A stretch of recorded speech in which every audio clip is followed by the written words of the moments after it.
Olá, meus queridos, eu espero que todos estejam bem. Como eu disse no último vídeo, eu quero continuar Mateus capítulo 5. Eu quero falar do versículo 13 ao 20. Está escrito assim: Vocês são o sal da terra, mas se o sal perder o seu sabor, como restaurá-lo? Não servirá para nada, exceto para ser jogado fora e pisado pelos homens. Vocês são a luz do mundo. Não se pode esconder uma cidade construída sobre um monte. E também, ninguém acende uma candeia e a coloca debaixo de uma vasilha. Ao contrário, coloca-a no lugar apropriado, e assim ilumina a todos que estão na casa. Assim brilhe a luz de vocês diante dos homens, para que vejam as suas boas obras e glorifiquem ao Pai de vocês que está nos céus. Não pensem que vim abolir a lei ou os profetas. Não vim abolir, mas cumprir. Digo a verdade: enquanto existirem céus e terra, de forma alguma desaparecerá da lei a menor letra ou o menor traço, até que tudo se cumpra. Todo aquele que desobedecer a um desses mandamentos, ainda que dos menores, e ensinar os outros a fazerem o mesmo, será chamado de menor no reino dos céus. Mas todo aquele que praticar e ensinar estes mandamentos, será chamado grande no reino dos céus. Pois eu digo que se a justiça de vocês não for muito superior à dos fariseus e mestres da lei, de modo nenhum entrarão no reino dos céus. Só até aqui, meus queridos. Meus queridos, nós vemos que o Senhor Jesus ele começa falando, ali no versículo 13, que nós somos o sal da terra. E que se nós perdermos o sabor, nós não servimos para mais nada. O sal ele denota sabor, melhoria de sabor, qualidade. Isso significa que quando nós estamos debaixo do conhecimento e da vontade e da verdade do Senhor Jesus, nós levamos isso para as outras pessoas. Porque efetivamente a palavra do Senhor, o conhecimento do Senhor, ela é sal. Ou seja, ela tem significado, ela traz motivo para que nós possamos entender o que é viver. Porque o Senhor ele não fala só sobre esta vida, mas ele também fala sobre o porvir.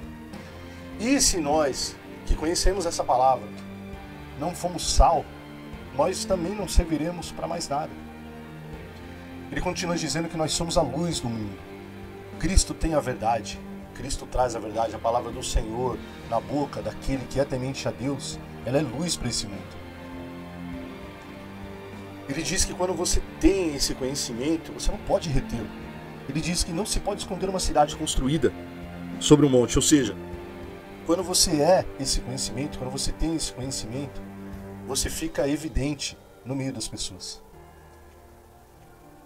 Ele também diz que não se acende uma candeia e se coloca debaixo de uma vasilha. Ou seja, quando você tem esse conhecimento, não é para que você o esconda, mas é para que você o propague, para que você traga as boas novas do céu, da redenção alcançada por Cristo na cruz do Calvário.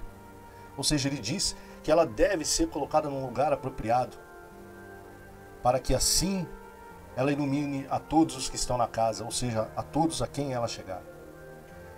Ele termina dizendo ali no 16 assim: brilhe a luz de vocês diante dos homens, ou seja, é tudo aquilo que eu disse antes.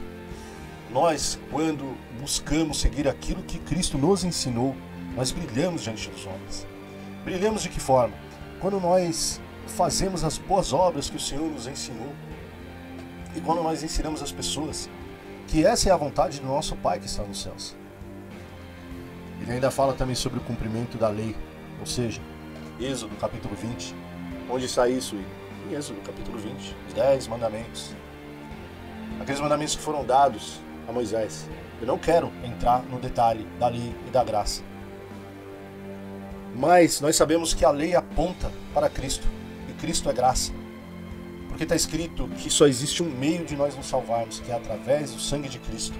Se nós estivermos debaixo do sangue de Cristo, ou seja, se nós aceitamos a redenção de Cristo na cruz do Calvário, se nós entregamos as nossas vidas para Cristo, então nós estaremos cumprindo toda a lei, porque a lei aponta para Cristo. Ele disse que ele não veio abolir a lei ou os profetas, ele veio cumprir a lei e os profetas. Meus queridos, a lei e os profetas apontam para Cristo. Todo o Velho Testamento é um tipo de Cristo, aponta para aquilo que Cristo veio fazer na terra. Hoje eu falei com um grande amigo meu, eu falei para ele, se nós fôssemos resumir, havia um preço a ser pago, e Cristo veio para pagar este preço. Isso resume o que Cristo veio fazer aqui. Cristo pagou esse preço e nos deu esse preço, ou seja, nos deu o resultado desse preço de graça. Se nós aceitarmos este preço que ele pagou, nós teremos vida eterna. Meus queridos, não vai dar para vocês falarem naquele grande dia que vocês não sabiam disso. Não vai ter uma segunda chance. Enquanto vivo, existe chance. Está escrito que após a morte vem o juízo. Jesus disse que enquanto existirem céus e terra, de forma alguma desaparecerá da lei a menor letra ou o menor traço, até que tudo se cumpra. O que é a lei? A lei nos mostra onde nós transgredimos. Mas, meus queridos, quando nós estamos sendo luz, quando nós estamos vivendo debaixo daquilo que agrada o Senhor, não tem como nós quebrarmos a lei. Como eu disse, eu não quero entrar agora no detalhe da lei, o que eu posso, o que eu não posso fazer, mas eu garanto para vocês que aquele que está debaixo da vontade de Deus, ele não quebra a lei. Aquele que ama a Deus e busca aquilo que Deus quer, ele não quebra a lei. Jesus disse ainda lá no 19, todo aquele que desobedecer a um desses mandamentos, ainda que dos menores, e ensinar os outros a fazerem o mesmo, será chamado menor no reino dos céus. Todo aquele que praticar e ensinar esses mandamentos, será chamado grande no reino dos céus. Pois eu digo que se a justiça de vocês não for muito superior à dos fariseus e mestres da lei, de modo nenhum entrarão no reino dos céus. Olha que interessante.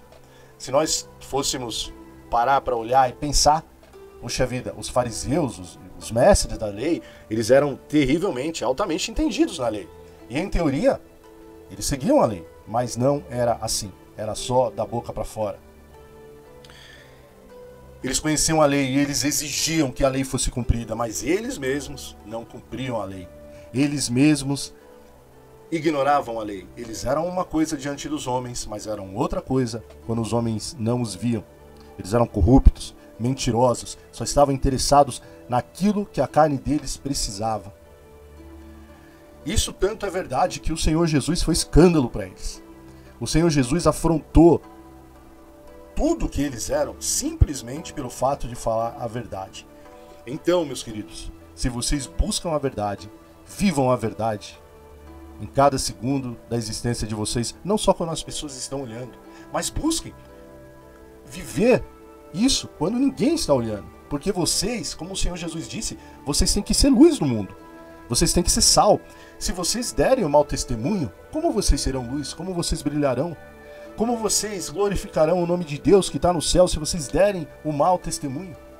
E o que os fariseus faziam era dar maus testemunhos, porque nós sabemos, as pessoas podem mentir um dia, mentir um mês, mas elas não podem mentir a vida inteira.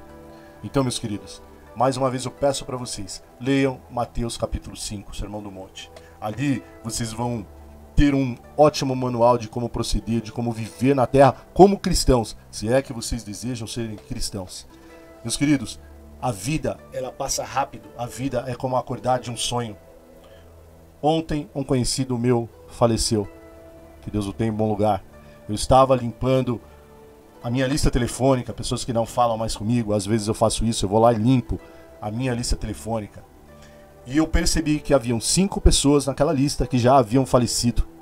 Meus queridos, a morte, ela não dá aviso.